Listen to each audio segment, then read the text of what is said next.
안녕하세요. 이민 컨설턴트 허인영입니다.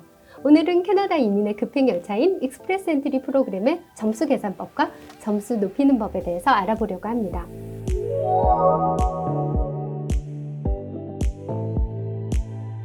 우선 먼저 가상인물인 길동씨의 프로필을 예를 들어 함께 점수를 계산해 보겠습니다.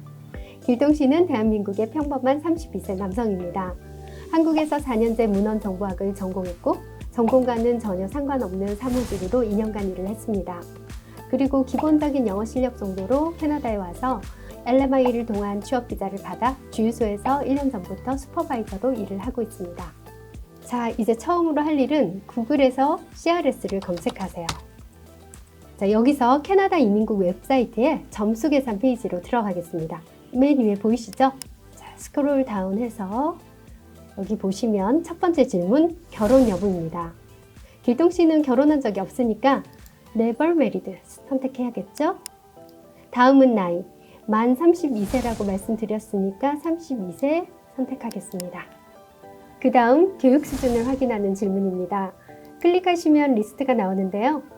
나누어 레스댄 세컨더리 하면은 중학교 졸업 이하의 학력입니다. 세컨더리 디플로마는 고등학교 졸업을 의미하고요. 원이어 프로그램, 투이어 프로그램 하면 고등학교 졸업 이후에 1년 과정 혹은 2년 과정을 수료한 경우를 얘기를 합니다. 버철러 디그리는 학사 과정인데요. 이 학사 과정은 적어도 3년제 이상이라야 됩니다.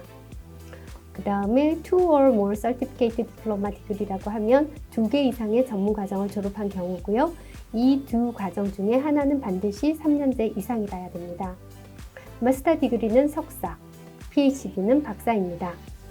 길동씨는 4년제 대학을 졸업했으니 버철러 디그리가 되겠습니다. 다음은 캐나다 학력을 묻는 질문인데요. 캐나다에서는 공부한 적이 없으니 NO를 선택하겠습니다. 5번은 공인 어학시험에 대한 질문입니다. 캐나다 공식 언어인 영어나 불어 중에서 시험을 보시면 되고 성적의 유효기간은 2년입니다. 그래서 첫 번째 질문에 Yes로 답을 하겠습니다. 캐나다 이민을 위한 영어 시험은 셀픽과 IELTS 이렇게 두 가지가 있고 나머지 두 가지는 불어 시험입니다. 길동씨는 기초 영어 수준으로 캐나다에 처음 왔지만 이후에 1년 동안 틈틈이 공부를 해서 각 영역에서 5점을 받았다고 가정하겠습니다.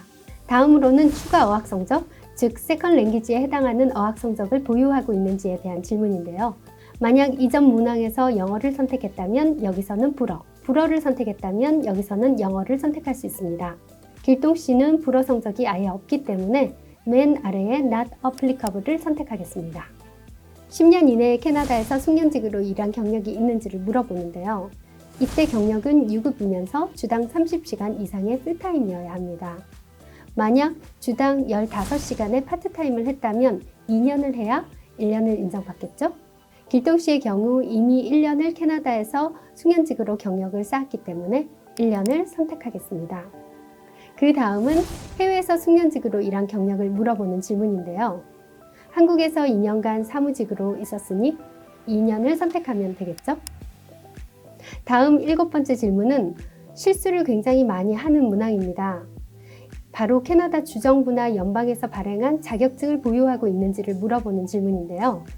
여기서 말하는 자격증은 기능 직종의 자격증만 의미하는 것이고 의사, 간호사나 치기공사 등 전문 직종의 자격증은 여기에 해당되지 않습니다. 길동씨는 자격증이 없으니 NO를 선택하면 되겠습니다. 8번째 질문은 캐나다에서 유효한 잡 오퍼를 가지고 있느냐는 질문인데요. 여기서 인정되는 유효한 잡 오퍼라는 것은 LMIA를 통해 받은 잡 오퍼 혹은 국제조약에 의한 취업비자, 즉 주재원 비자 같은 그런 취업 비자만 인정이 됩니다. 오픈 워크퍼밋을 통해 취업을 한 경우라면 여기에 해당되지 않습니다.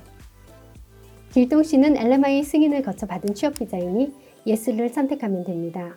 바로 다음으로는 이 잡오퍼의 포지션 레벨을 묻는 질문인데요. NOC 레벨은 캐나다 노동청 웹사이트에서 확인하실 수 있습니다. 주유소 즉 리테일 스토어에서 슈퍼바이저를 했다면 NOC 레벨 B에 해당되니 두 번째 항목을 선택하면 되겠습니다. 다음 질문도 굉장히 실수를 많이 하는데요. 바로 주정부로부터 노미네이션을 받았는지 물어보는 문항입니다. 주정부 노미네이션은 익스프레스 엔트리 프로그램을 위한 노미네이션만을 얘기합니다. 일반 주정부 프로그램 노미네이션을 받은 경우라면 여기에 해당되지 않습니다. 따라서 길동씨는 NO입니다. 드디어 마지막 10번입니다.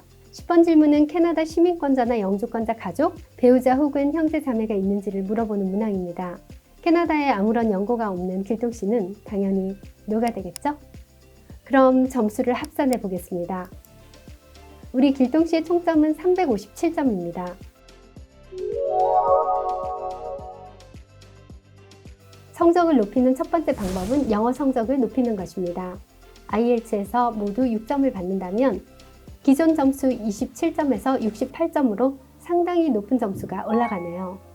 또 다른 방법으로는 캐나다 경력과 학력을 보완하는 것인데요.